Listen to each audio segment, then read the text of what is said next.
നമസ്കാരം. റഷ്യയിൽ നിന്ന് എണ്ണ വാങ്ങുന്നതിന്റെ പേരിൽ ഇന്ത്യക്കുമേൽ US പ്രസിഡന്റ് ഡൊണാൾഡ് ട്രംപ് അടിച്ചേൽപ്പിച്ച അധിക തീരുവ നിലവിൽ വരാനിരിക്കെ US-നെതിരെ മറ്റൊരു ശാക്തിക ചേരി രൂപപ്പെടാനുള്ള സാധ്യത ചർച്ച ചെയ്യുകയാണ് ലോകം മുഴുവൻ.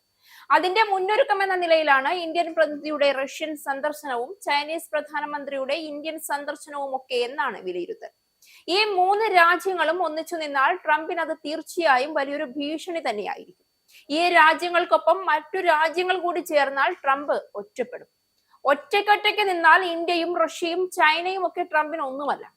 അല്ലാതെ ഒത്തൊരുമിച്ചു നിന്നാൽ ട്രംപിന് വലിയ വെല്ലുവിളിയായി തന്നെ മാറും ഈ രാജ്യങ്ങളുടെ കൂട്ടായ്മ.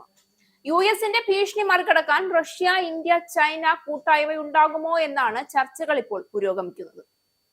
ഈ വർഷം അവസാനം റഷ്യൻ പ്രസിഡന്റ് വ്ളാഡിമിർ പുടിന്റെ ഇന്ത്യ സന്ദർശനവും ഓഗസ്റ്റ് അവസാനം പ്രധാനമന്ത്രി നരേന്ദ്രമോദി ഷാങ്ഹായ് ഉച്ചകോടിയിൽ പങ്കെടുക്കുന്നതും നടക്കാനിരിക്കെയാണ് ഇങ്ങനെ ഒരു ചർച്ച പുരോഗമിക്കുന്നത്. സമ്മർദ്ദത്തിലാക്കി നേട്ടം കൊയ്യാനുള്ള ട്രംപിന്റെ നയത്തിന് വശപ്പെടാതെ കടുംപിടുത്തം ഉപേക്ഷിച്ച് പരസ്പരം കൈകൊടുക്കാൻ RIC നേതാക്കൾ തുനിഞ്ഞേക്കുമെന്ന് ചില രാജ്യാന്തര രാഷ്ട്രീയ വിദഗ്ധർ നിരീക്ഷിക്കുന്നുണ്ട്. ആഗോള വിപണിയിൽ അമിതമായി ഡോളറിനെ ആശ്രയിക്കുന്നതാണ് ഇന്ത്യയും ചൈനയും റഷ്യയും തമ്മിലുള്ള അഭിപ്രായ വ്യത്യാസങ്ങൾക്ക് പ്രധാന കാരണമെന്നും വിദഗ്ധർ പറയുന്നു. അതേസമയം ഈ മൂന്ന് രാജ്യങ്ങളും തമ്മിൽ ഒരു ധാരണയോ കൂട്ടായ്മയോ ഉണ്ടായാൽ അതിനു മുന്നിൽ US-ന് വിയർക്കേണ്ടി വരുമെന്നാണ് കണക്കുകൾ വ്യക്തമാക്കുന്നത്. ഇന്ത്യയും ചൈനയും റഷ്യയുടെയും GDP ഒന്നിച്ചെടുത്താൽ 53.3 ട്രില്യൺ ഡോളർ വരുന്നത്. ആഗോള സാമ്പത്തിക ഉൽപാദനത്തിന്റെ 1/3 വരുന്നത്. 5.09 ലക്ഷം കോടി ഡോളറിന്റെ കയറ്റുമതിയാണ് ഈ മൂന്ന് രാജ്യങ്ങളും കൂടി ചേർന്ന് നടത്തുന്നത്.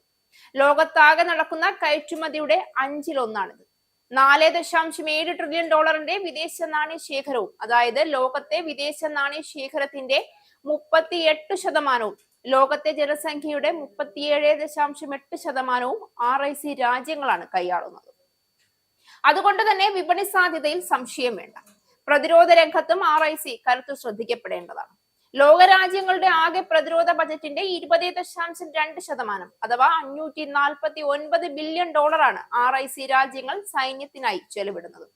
US-ഉം യൂറോപ്യൻ യൂണിയനും റഷ്യയ്ക്ക് ഉപരോധം ഏർപ്പെടുത്തിയതു മുതൽ ഇന്ത്യയും ചൈനയും പ്രാദേശിക കറൻസി ഉപയോഗിച്ചാണ് റഷ്യയിൽ നിന്ന് എണ്ണ വാങ്ങുന്നത്. ഇത് പ്രാദേശിക കറൻസിയെ ശക്തിപ്പെടുത്തുന്നതിനൊപ്പം ഡോളർ ശേഖരം നിലനിർത്തുന്നതിനും സഹായിച്ചിട്ടുണ്ട്. ഇടഞ്ഞു നിൽക്കുന്നവരെ ഭീഷണിപ്പെടുത്തി വശപ്പെടുത്താനും ഉപരോധത്തിന് പകരം മറ്റൊരു ശിക്ഷയായും ആഭ്യന്തര സമ്പദ് വ്യവസ്ഥ ശക്തിപ്പെടുത്താനും ട്രംപ് തീരുവ ആയുധമാക്കുമ്പോൾ ചർച്ച, തിരിച്ചടി, ബദൽ മാർഗങ്ങൾ എന്നിവയിലൂടെ ഭീഷണി മറികടക്കാൻ ശ്രമിക്കുകയാണ് ലോകരാജ്യങ്ങൾ. ട്രംപിന്റെ ഭീഷണിക്ക് വഴങ്ങില്ല എന്ന് ഇന്ത്യ പ്രഖ്യാപിക്കുമ്പോഴും ഏതു രീതിയിലാണ് തീരുവയെ നേരിടാൻ പോകുന്നതെന്ന് ഇപ്പോഴും വ്യക്തമാക്കിയിട്ടില്ല.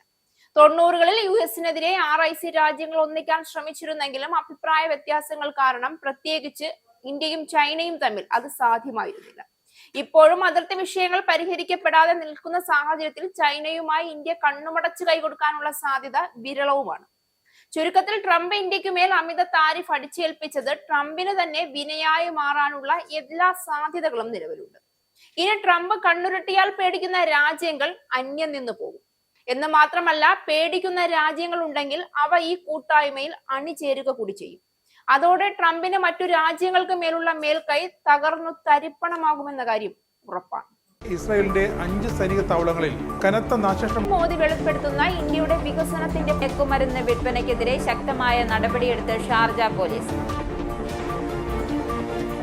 അമേരിക്കയിലെ സാധാരണ മനുഷ്യരോട് കൂടിയാണ് കോൺഗ്രസിനുള്ളിൽ പങ്കുവയ്ക്കാൻ ഓപ്പറേഷൻ സിന്ദൂറിൽ ഉപയോഗിച്ച